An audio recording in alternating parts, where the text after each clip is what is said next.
예, 반갑습니다. 오늘 계속해서 에베소서 말씀을 같이 함께 묵상하고자 합니다. 이야기 하나를 소개하면서 말씀을 시작하려고 하는데요. 이게 만들어진 이야기인지 실화인지는 저도 알 수 없습니다. 어느 날 어느 교회가 옆에 술집이 생겼어요. 그래서 이 술집을 놓고 교회가 기도를 했다는 겁니다. 근데 이 술집 주인이 가만히 들어보니까 교회가 자기 영업하는 술집에 벼락이 떨어져 가지고 없어지기를 바란다는 그런 기도를 하고 있다는 정보가 들어오는 겁니다. 근데 몇 주에 진짜 벼락이 떨어져 가지고 그 술집이 불이 타가지고 그냥 그런 일이 벌어진 겁니다. 벼락을 맞아가지고 불타버린 거예요. 이 술집 주인이 너무 기가 막히고 해서 변호사를 고용해가지고 고소를 했습니다. 손해배상 청구를 했어요. 이제 법원에 교회 측 대표가 와가지고 이렇게 변호를 하는 겁니다. 아무리 교회가 기도했기로 그 술집에 벼락이 떨어졌겠냐고, 그럴 리가 없다고, 이런 식으로 변호를 한 겁니다. 그랬더니 이제 재판관이 고심을 하다가 이런 최후 판결을 내렸다고 합니다.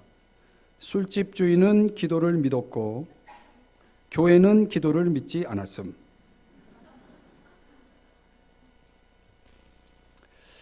여러분들은 기도를 믿으시나요? 네. 아멘 하신 분들은 기도하시는 분들이고, 기도를 믿지 않는다면 기도할 수 없겠죠. 또 기도를 믿는다면 정말 우리가 기도하는 삶을 사는 것이 마땅하겠죠. 오늘 15절서부터 시작인데, 지난주까지는 하나님이 우리에게 주신 복이 무엇인지를, 그것도 하늘에 속한 모든 신령한 복이 무엇인가에 대해서 우리가 하나씩 이렇게 나누었습니다. 거기에 대한 내용은 여러분들이 성경을 읽어보시면 되겠고요. 그리고 오늘 성경 15절은 이렇게 시작하죠. 이로 말미암아, 그러므로, 그것 때문에, 앞에서 언급한 여러 가지 하나님이 우리에게 주신 그 복이 있음으로 말미암아, 그 결과로 바울은 뭐 하고 있냐면, 오늘 본문의 내용은 바울이 기도를 하고 있다는 것입니다. 바울은 어떤 사람이냐면 기도를 믿는 사람이었어요. 기도하면 된다는 것을 믿는 사람이었다는 거죠. 하나님이 우리에게 이렇게 복을 주셨는데 그 복을 가지고 바울은 뭐 하고 있냐면 기도를 하고 있다는 것입니다.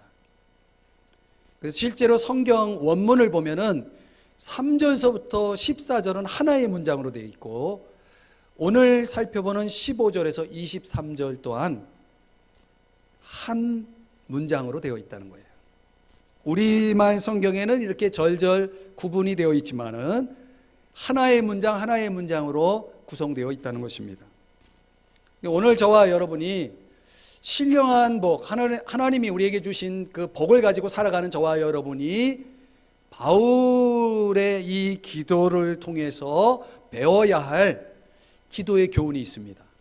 오늘 저와 여러분이 배워야 할 기도의 교훈, 우리가 배워야 할 기도는 어떤 기도인가? 세 가지로 오늘 본문에서 함께 생각하며 은혜를 받고자 합니다. 첫 번째는 우리의 기도는 들음에서 비롯되어야 한다는 것입니다. 자, 15절 말씀을 한번 보시겠습니다. 끝부분에 보면 나도 듣고 이렇게 돼 있죠. 자, 이 15절의 끝부분을 주목해 보면 바울이 뭐 하고 있습니까? 들었다라고 말하고 있습니다. 바울의 기도는 어떻게 시작되었냐면 들음으로 시작되었다는 것입니다. 여러분, 에베소 교회 성도들에 관해서 바울이 어떤 소식을 들었습니다. 그리고 기도합니다. 우리의 기도가 바로 이러해야 한다는 것입니다. 이 듣다라고 하는 단어가 13절에도 똑같은 단어가 소개되고 있는데요.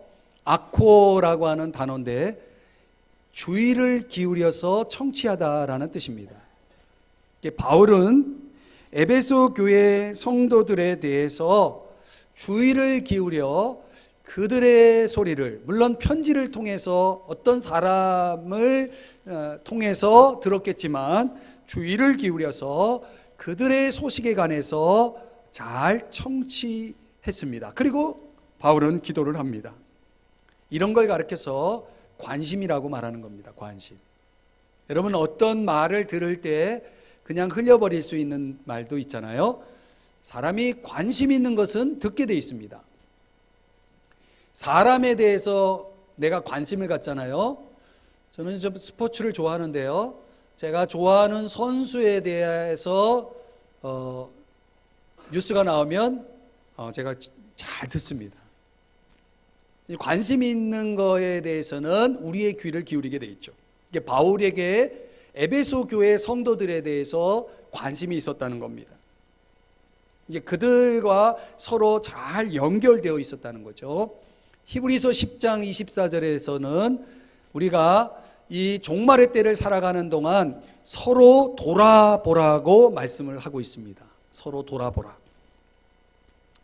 여러분들은 여러분 주변에 있는 사람들을 잘 돌아보시나요?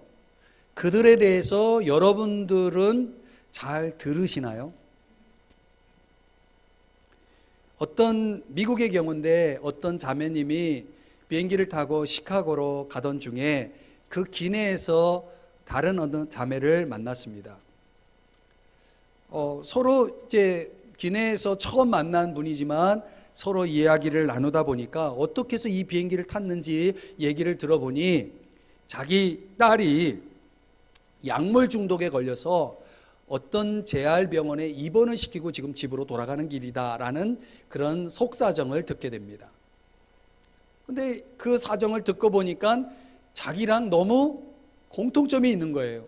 자기 아들도 이런 마약 중독에 빠져가지고 얼마나 고통을 당했는지 그걸 겪은 분이에요, 이분이 또.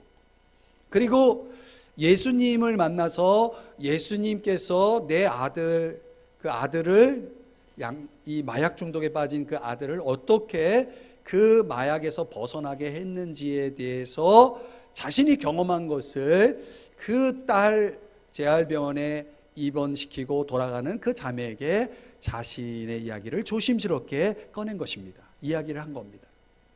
그걸 같이 이야기하니까 뭔가 공감이 되잖아요. 그래서 서로 같이 기내에서 조용히 서로를 위해서 기도를 해 주었다는 것입니다. 그리고 기도가 끝나고 이제 비행기에서 내려가지고 서로 헤어지면서 그 딸 병원에 입원시킨 그 딸 엄마가 그 아들의 이야기를 해준 그분에게 이런 말을 하고 헤어졌다는 거예요. 하나님께서 오늘 당신을 저에게 보내주셨네요. 하나님께서 당신을 오늘 저에게 보내주셨네요.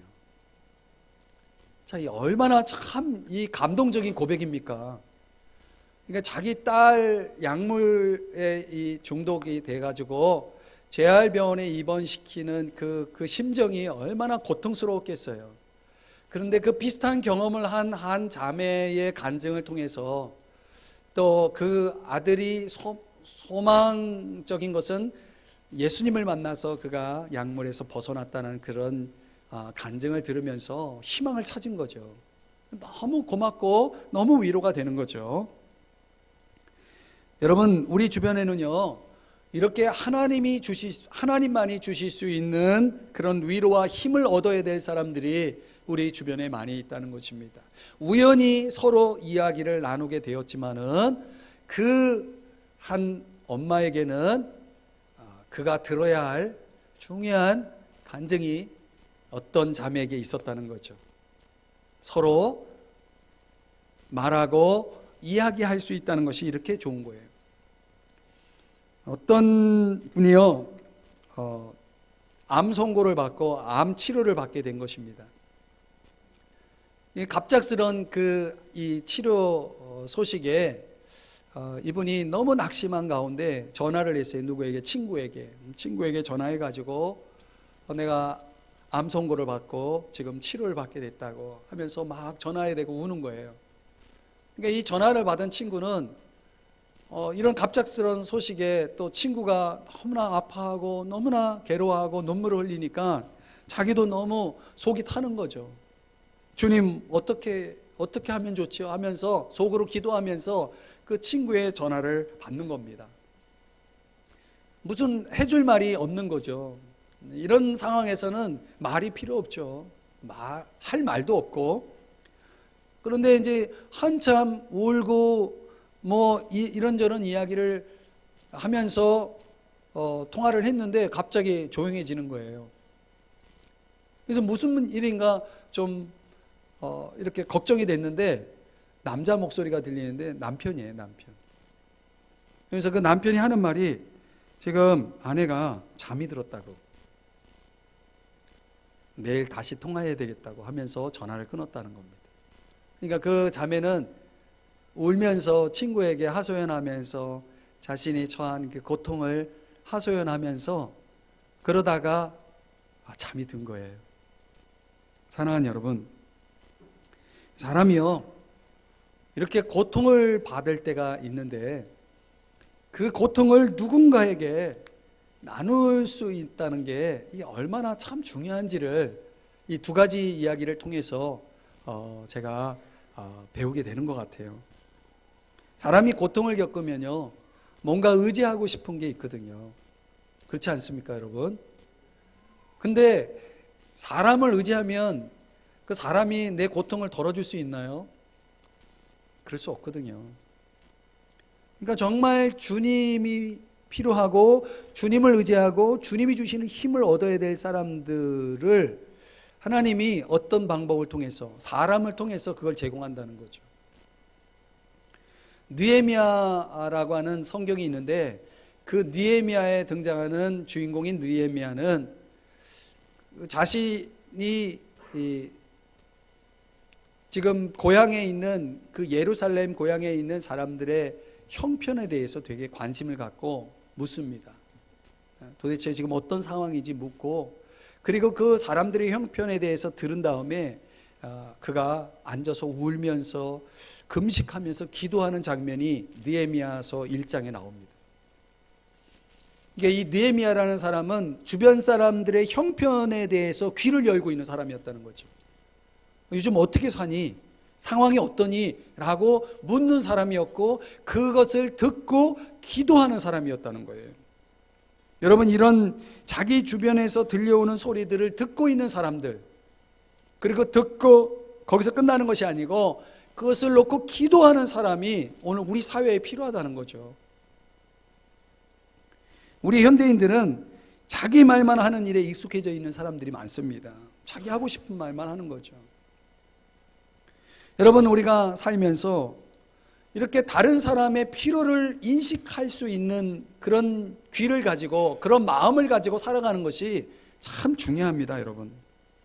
기도는 바로 이런 필요 인식에서 시작되는 거죠. 기도할 게 없습니까? 문제가 없습니까? 나에게 문제가 없을 수는 있죠. 우리 주변에 문제가 얼마나 많은지 몰라요. 그러니까 어떤 자신의 일에 너무 골몰하면 다른 사람 소리가 안 들려오게 돼 있습니다. 자기 삶에만 푹 빠져 있는 그런 삶을 살아가는 사람들이 있죠. 적어도 신앙인들은 귀를 열어서 내 주변 사람들의 문제를 들을 수 있는, 그리고 그것을 가지고 기도할 수 있는 사람이 되어야 합니다. 이 에베소서 6장 19절 나중에 살펴보겠지만은 바울은 이 에베소 교회의 성도들을 위해 자신이 기도할 뿐만 아니라 또 자기를 위해서 이렇게 기도해 달라라는 그런 구체적인 기도를 부탁합니다. 여러분, 굉장히 중요한 말씀을 여러분 드리는 건데요.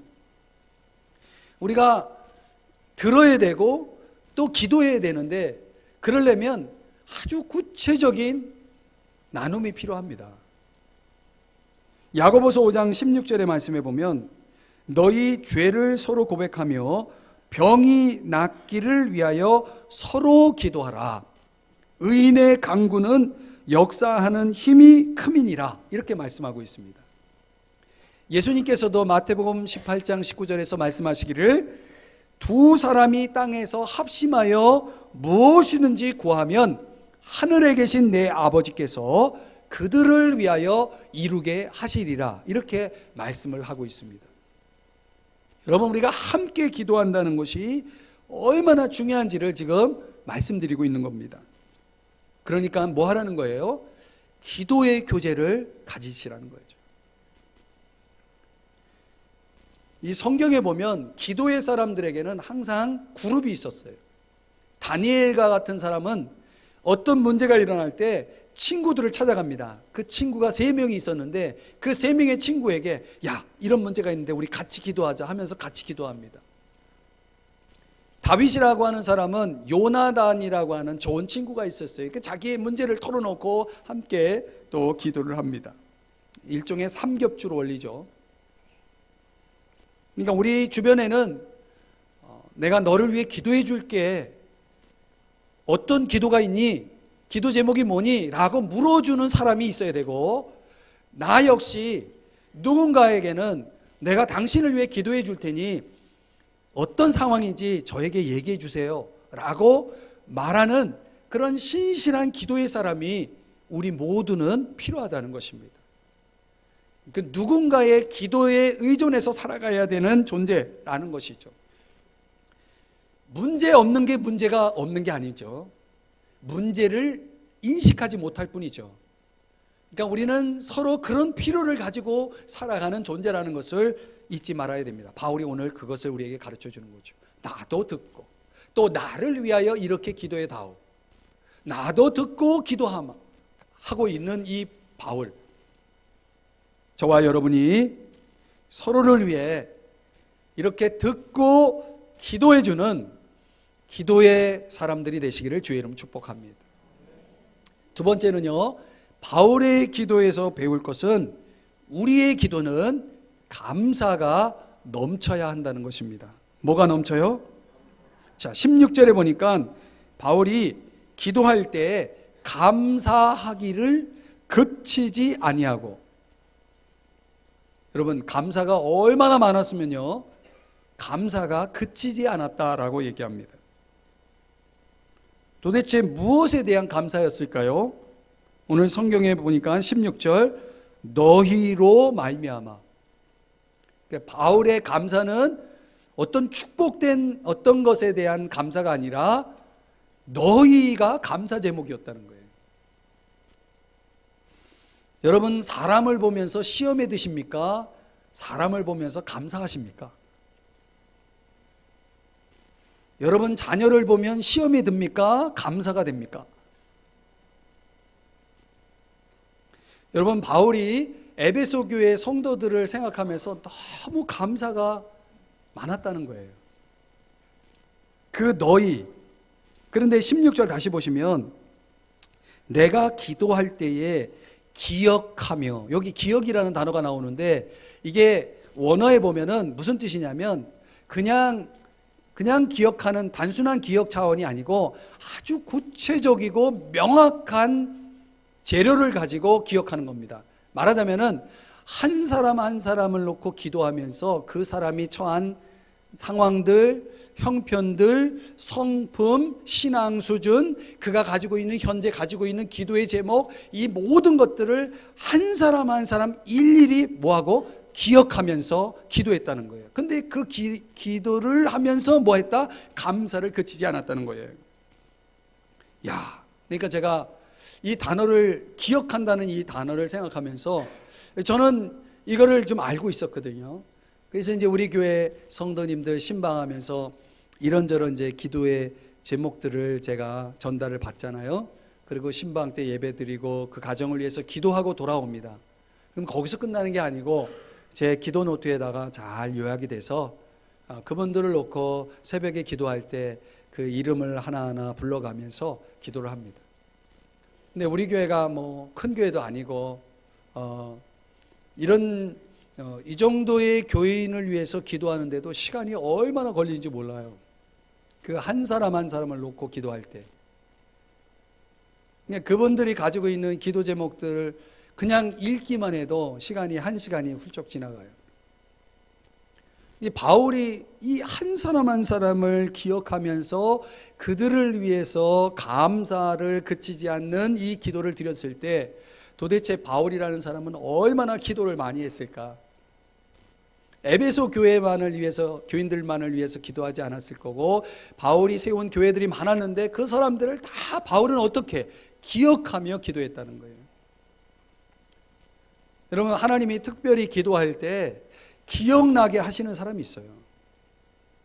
우리가 기도의 시간을 가질 때 하나님이 기억나게 하고 어떤 사안을 놓고 어떤 제목을 놓고 간절히 하나님이 기도를 시킬 때가 있거든요.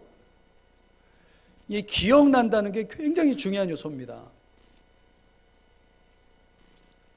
여러분, 누군가 나를 기억하며 기도하고 있다라고 생각해 보세요. 얼마나 복된 겁니까? 그죠? 근데 바울이 이렇게 이름을 불러가면서 구체적으로 기도하는데 도대체 그 너희로 말미암아 그 너희의 뭐가 그렇게 감사했을까 생각을 하니까 15절에 그 답이 나와요. 15절에 보니까 주 예수 안에서 너희 믿음과 모든 성도를 향한 사랑을, 그러니까 에베소 교회 성도들이 보여준 믿음의 행위와 그들이 서로 사랑하는 모습을 보면서 바울이 너무 감사한 거예요. 여러분, 감사라는 게 뭡니까? 유카리스테오라고 하는 단어를 쓰는데요, 유라는 접두사는 많다라는 뜻이고 카리스라는 것은 은혜라는 뜻이에요. 그래서 감사라는 것은 뜻풀이를 하면은 많은 은혜예요. 그러니까 우리가 많은 은혜를 깨달을 때에 나타나는 반응이 뭐냐면 감사라는 거죠. 그러니까 바울은 에베소 교회 성도들을 생각하면서 하나님이 그들에게 주 예수 안에서 부어주신 많은 은혜들을 떠올렸다는 거예요. 여러분, 사람을 볼 때 은혜를 떠올리는 사람이 되어야 돼요. 하나님이 그들에게 주신 은혜를 떠올리면서 뭐 해야 돼요? 감사하면서 기도할 수 있어야 되는 거죠.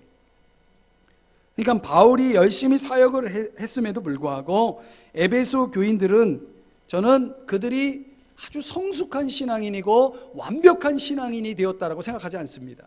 비록 믿음의 행위가 있고 사랑을 하고 있었지만은 여전히 그들은 미완성의 신자였을 것이 분명합니다. 그런데 바울은 그래도 감사한 거예요. 요 정도까지만 해도, 요 정도의 믿음만 가지고도, 요 정도의 사랑을 보여주는 것만으로도 바울은 감사했다는 거죠. 왜? 주 예수 안에서. 이 말은 무슨 얘기예요? 예수 안에 있기 때문에 이만큼 된 거예요. 그러니까 하나님이 주 예수 안에서 이루신 일들을 찾아낼 수 있는 뭐가 있는 거예요? 눈이 있는 거죠. 듣는 귀가 있지만 사람들로부터 듣는 귀를 가지고 있을 뿐만 아니라 그 눈으로 하나님이 이루신 일들을 볼 수 있는 안목이 있었기 때문에 주 예수 안에서 그 한 사람 한 사람을 세워가기 위해서 하나님이 은혜 부어주시는 그 은혜의 과정들을 보니까, 변화의 과정을 보니까 바울은 그때마다 기도할 때마다 감사가 터져 나오는 거죠. 사랑하는 여러분, 바울의 감사가 주 예수 안에서 나왔다는 사실을 잊지 말아야 됩니다. 그러니까 우리가 예수 안에서의 이 안목을 가지고 있으면 우리는 하나님 앞에 감사할 것이 얼마나 많은지를 깨달을 수가 있는 것이죠. 지금은 부족하지만, 지금은 나를 실망시키고 있지만 그래도 그를 세우시는 권능이 주님에게 있다는 사실, 로마서 14장 4절에 말씀하는 것처럼 우리 한 사람 한 사람을 세워가시는 권능이 주님에게 있다는 사실을 믿는다면, 또 그런 믿음 안에서 내가 그분에게 맡길 수 있다면 오늘 지금 현재의 모습으로도 우리는 너희로 말미암아 감사를 그치지 아니할 수 있다는 것이죠. 사랑하는 여러분, 오늘 저와 여러분의 기도가 감사가 넘치기를 주의 이름 축복합니다. 하나님 앞에 감사의 기도를 드리세요. 세 번째로는요, 우리의 기도는 하나님에 대한 알미 더해져야 한다는 것입니다. 하나님에 대한 지식이 더해져야 한다는 것이에요. 17절을 보시면 바울의 기도의 핵심이 뭐냐면 알게 하시고입니다. 알게 하시고. 무엇을요? 하나님을. 여러분은 하나님을 아시나요? 얼마큼 아시나요? 저만큼 아시나요? 여러분, 우리 각자가 하나님에 대해서 아는 지식이 다 수준이 달라요. 제가 처음 하나님을 믿게 되었을 때, 예수 그리스도를 내가 구주로 주님으로 영접하고 하나님의 자녀가 되었을 때, 그때 제가 알았던 하나님은 저분이 나의 아버지구나 라는 걸 제가 알았어요.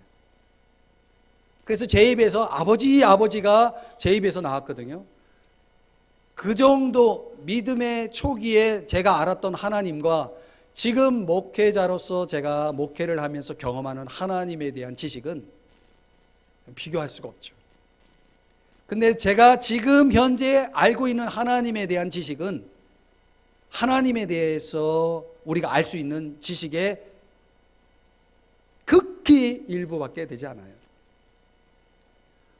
그러니까 우리가 하나님을 알아간다라고 하는 것이 끝이 없다는 거죠. 말하자면. 그러니까 이 하나님을 안다는 것은 머리로 아는 그런 지식적인 어떤 정보의 수집에 의해서 이루어지는 그런 알미 아니라 경험에서 아는 것을 얘기합니다. 그래서 요한복음 17장 3절에는 영생은 하나님을 아는 것이라고 그랬어요. 여기서 안다라는 단어가 경험적인 알을 얘기하는 겁니다. 그러니까 하나님을 우리가 누군가로부터 들어서 아는 그런 하나님이 아니라 내가 몸소 체험해서 주관적으로 내가 하나님을 아는 것입니다. 진리를 통해서 아는 겁니다. 그래서 하나님을 알기 위해서 바울이 뭐라고 얘기냐면 지혜와 계시의 영을 너희에게 주사 하나님을 알게 하시고, 그러니까 이 하나님에 대한 지식은요, 하나님에 대한 경험적인 알은 성령을 통해서 지혜를 주시고 또 하나님의 진리를 이해할 수 있는 계시를 주시는 성령의 역사에 의해서 하나님이 알게 되는 거예요. 여러분, 신앙생활에서 하나님을 알고 신앙생활하는 것과 하나님을 모르고 신앙생활하는 것의 차이는 얼마나 큰 차이인지 몰라요. 그러니까 내가 지금 알고 있는 하나님, 10년 전, 20년 전에 옛날에 내가 경험해서 알고 있는 그걸 가지고 우려먹는 분들이 있어요. 그 지식이 마치 전부인 것처럼 더 이상 지식으로 자라가지 않는 사람들, 이런 신앙은 문제가 있는 신앙입니다.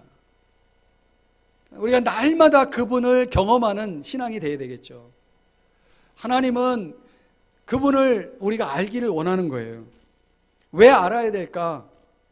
베드로후서에 보면은, 성경 베드로후서에 보면은 이 베드로라는 사람이 우리가 하나님을 알게 되면 세 가지가 따라온다라고 얘기하고 있어요. 첫째는 하나님을 알면 세상과 구별되어 살아가게 된다는 거예요. 세상을 이기고 세상으로부터 구별되어서 거룩하게 살아가는 사람이 된다. 두 번째는 예수님을 닮게 된다는 거예요. 성품이 예수님을 닮는 성품을 갖게 되고, 세 번째는 하나님이 기뻐하시는 열매 있는 자가 되게 된다는 것입니다. 그러니까 하나님을 아는 수준만큼, 하나님을 아는 깊이만큼 우리의 삶의 수준도, 우리의 성품의 수준도 다 나오는 거예요. 저분은 신앙생활 10년 했는데, 20년 했는데, 30년 했는데 왜 신앙이 저 수준이지? 그건 뭡니까? 신앙생활을 오래 했다고 하나님을 자동적으로 아는 게 아니죠. 하나님을 아는 수준이 그 정도밖에 되지 않기 때문에 삶이 그 정도 수준으로 나오는 거죠. 그러니까 우리가 얼만큼 알아야 우리의 삶의 수준이 사람들이 보기에 정말 부러운 그런 좋은 모델이 되는 그런 수준이 될까? 사랑하는 여러분, 하나님을 알기 위해 기도하시기를 축복합니다. 그러니까 우리의 기도의 첫 번째 기도 제목은 하나님을 더욱 알게 해주십시오라는 기도를 드려야 된다는 거예요. 그렇게 하나님을 더욱 알게 되면요, 두 번째로 세 가지를 더 알게 됩니다. 세 가지가 더 따라옵니다. 18절의 말씀을 보시면 너희 마음의 눈을 밝히사 이렇게 돼 있죠. 자, 저를 보실래요? 조금 어렵기 때문에 제가 설명을 하니까 저를 보고 잘 들으시면서 이해를 하시면 되겠어요. 우리가 하나님을 모를 때는요, 우리의 마음이 어두워요. 그래서 도대체 무슨 말을 하는지, 무슨 일이 벌어지고 있는지 잘 이해를 못해요. 여기서는 마음의 눈이라고 표현을 하고 있는데 우리 마음속에도 눈이 있다는 거예요. 뭐를 보고 이해하고 그것을 자기에게 적용할 수 있는 그런 판단력, 이해력이 있는데 그거를 오늘 성경에는 마음의 눈이라고 설명하고 있어요.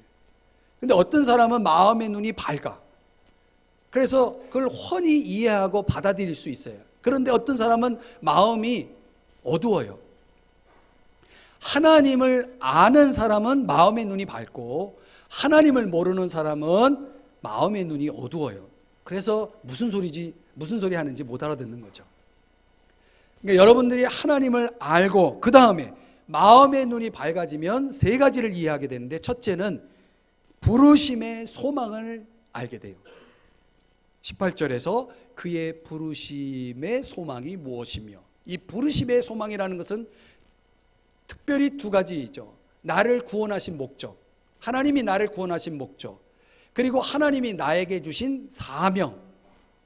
하나님이 우리를 구원하신 이유는 우리에게 무언가를 맡기기 위해서, 무언가를 맡겨서 그 일을 이루기 위해서 우리를 하나님께서 구원하시거든요. 이런 걸 가르쳐서 뭐라고 얘기하냐면 사명이라고 얘기합니다. 그러니까 하나님을 아는 사람은 또 뭘 아냐면 하나님이 내게 주신, 나를 구원하신 목적인 사명을 이해하게 된다는 것입니다. 나는 아직도 하나님이 나에게 뭘 맡겼는지 잘 모르겠어요 라고 하는 분은 여러분이 하나님을 알지 못하기 때문일 가능성이 커요. 그러니까 하나님 앞에 하나님을 아는 지식을 갖게 되면 뭘 깨달아요? 사명을 깨닫고 그 사명을 감당하기 위해서 최선을 다하며 살아가게 돼요. 두 번째는 하늘나라에서 하나님이 우리를 위해서 예비하신 축복을 알게 돼요.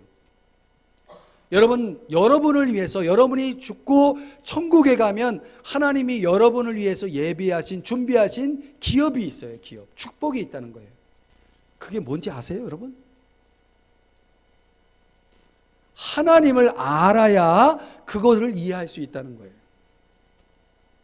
제가 아무리 설명해줘도 하나님을 모르는 사람은, 하나님을 알지 못하는 사람은 이해를 못하니까 그러니까 소망이 없죠. 하늘나라에 나를 위해 예비하신 것, 우리가 이 땅에서 누리는 것과 비교할 수 없는 영원한 그 영광스러움의 그 기업의 풍성함을 아는 사람은 저 하늘나라에 마음이 가 있어요. 조금 빨리 갔으면 좋겠다. 빨리 하늘나라 가서 주님과 함께 그 기업을 받고 기업을 누렸으면 좋겠다라는 그런 소망을 가지고 살게 되는 거죠. 또 세 번째는 이 땅에서 하나님이 우리에게 주신 능력이 얼마나 큰지를 이해하게 돼요. 여러분, 제일 안타까운 것은 하나님을 믿고 하나님의 자녀가 되었음에도 불구하고 하나님이 내게 주신 능력을 제대로 이해하지 못하고 누리지 못하고 사용하지 못하고 살아가는 사람들입니다. 좋은 걸 가지고 있는데 그것을 제대로 사용하지 못하는 거죠.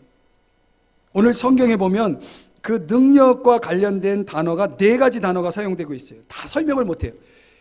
간단하게 얘기하면 이 세상을 저항하고 이 자기 자신을 잘 조절할 수 있는 능력, 이 세상을 저항하고 이겨낼 수 있는 능력, 죄를 이길 수 있는 능력, 하나님이 기뻐하시는 삶을 살아갈 수 있는 능력, 이런 하나님이 우리에게 부여하신 그런 능력이 있어서 이 능력으로 살아야 우리가 사명도 감당하고 저 하늘나라의 소망을 가지고 살아갈 수 있는 거거든요. 그러니까 앞에 두 가지의 축복이 결국 뭐와 연결되냐면 이 능력과 연결되는 거예요. 그러면 이 능력을 내가 잘 이해하고 사용해야 되는데 얼마나 많은 사람들이 무력하게 살아가고 있는지 모르죠. 뭐 때문에? 이 능력을 이해하지 못하기 때문에, 알지 못하기 때문에. 그래서 하나님이 이 능력을 맛보라고 하나님이 우리에게 주신 선물이 뭐냐면 교회입니다. 교회.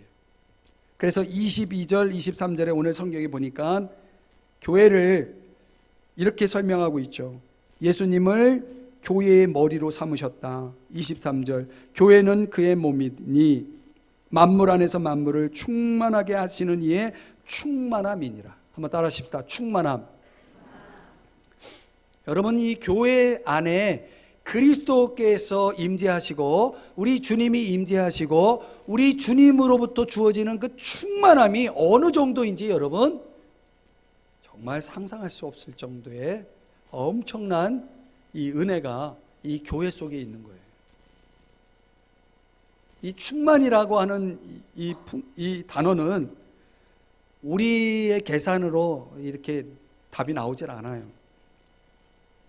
이게 교회가 어떤 곳이냐면 하나님의 그 충만함이 만물에 나타난 그 충만함을 능가하는 그 충만함이 집결되어 있는, 집합되어 있는 곳이 바로 교회라는 거죠.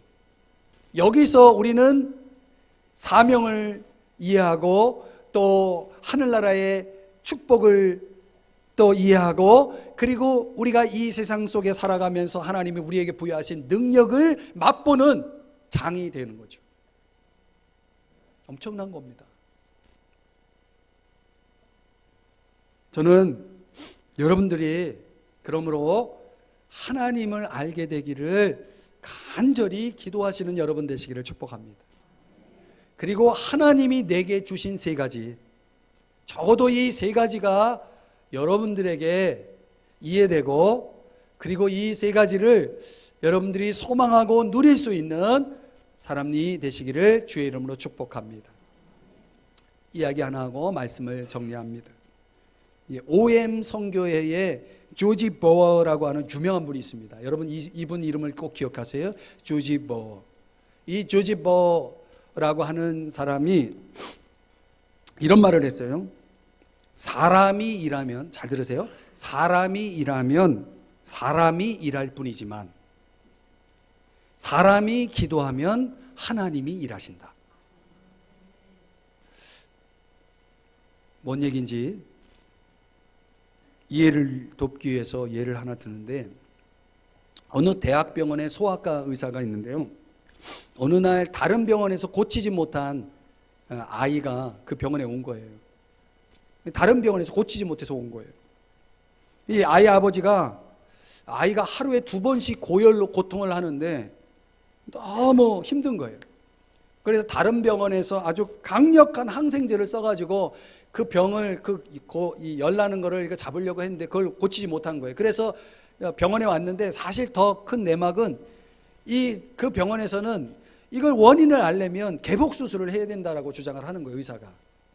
근데 이 아버지는 어린애의 그 개복 수술은 도저히 참아 볼 수가 없어서 병원을 옮겨서 이제 이 병원에 온 거예요. 그러니까 이 의사가 그 아이를 놓고 제일 먼저 뭐를 하냐면 기도를 시작합니다.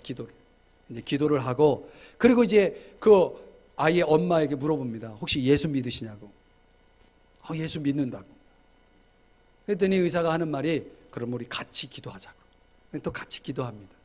그리고 이제 여러 가지 검사에 들어갔는데 마침 그 병원에서는 그 검사 결과가 간 농양이라는 진단이 이제 나온 거예요.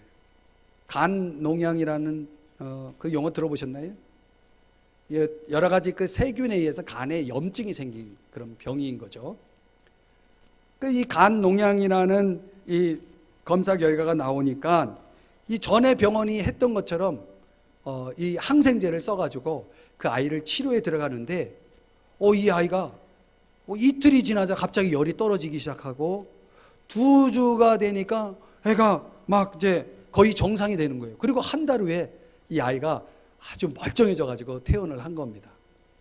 그래 옆에서 지켜보던 의사가 그 교수에게 궁금해서 묻는 거예요. 교수님, 먼저 병원에서 했던 방법과 똑같은 방법으로 치료했는데 어떻게 전에 병원에서는 고치지 못한 이 아이를 이렇게 빠른 시간에 멀쩡하게 건강하게 이 아이를 치료해서 이렇게 퇴원을 시켰냐고, 도대체 이유가 뭐냐고 이제 물었어요. 그랬더니 의사가 이렇게 대답을 한 겁니다.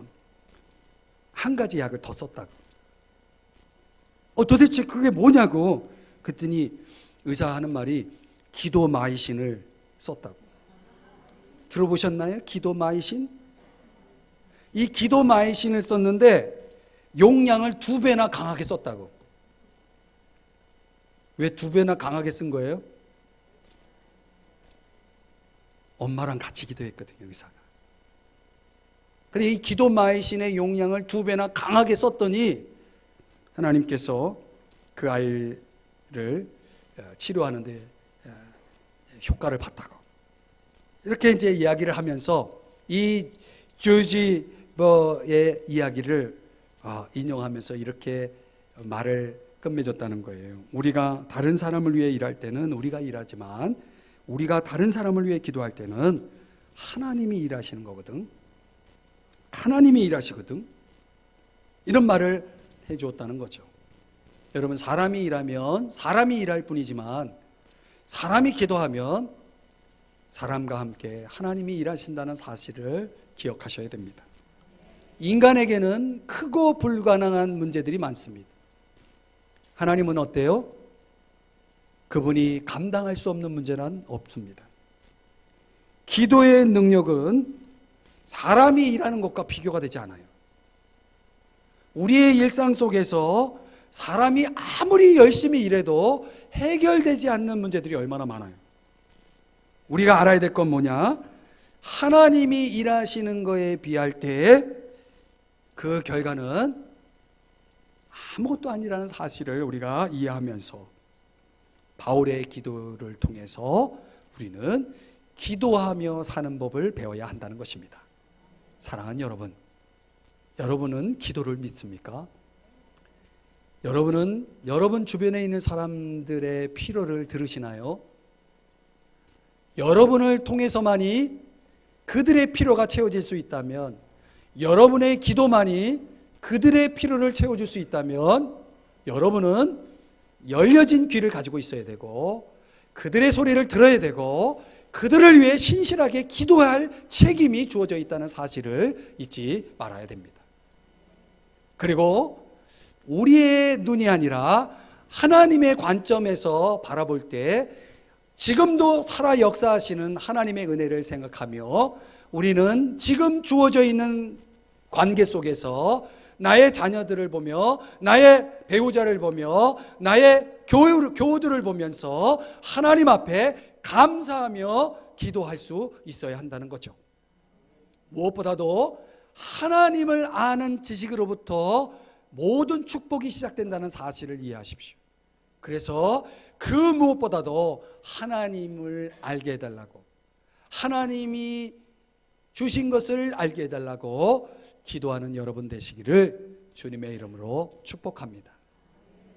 그리하면 여러분의 삶이 풍성한 삶이 될 줄 믿습니다. 우리 다 같이 자리에서 일어나서 찬송으로 결단하시면서 기도로 예배를 마치겠습니다. 한 키를 올려주셨으면 좋겠어요. 주 음성 외에는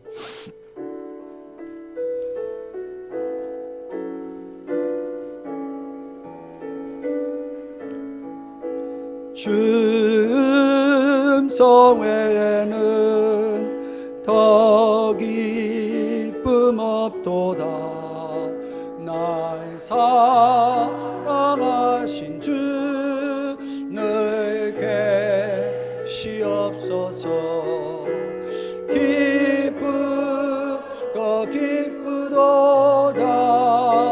항상 기쁘도다.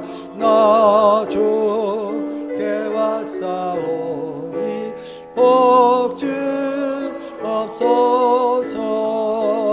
그 귀한 언약을 이루어 주시고 주 명령 따를 때 늘 계시옵소서. 아멘. 기쁘도다 항상 기쁘도다 나 주께 왔사오니 복 주옵소서. 기도할게요.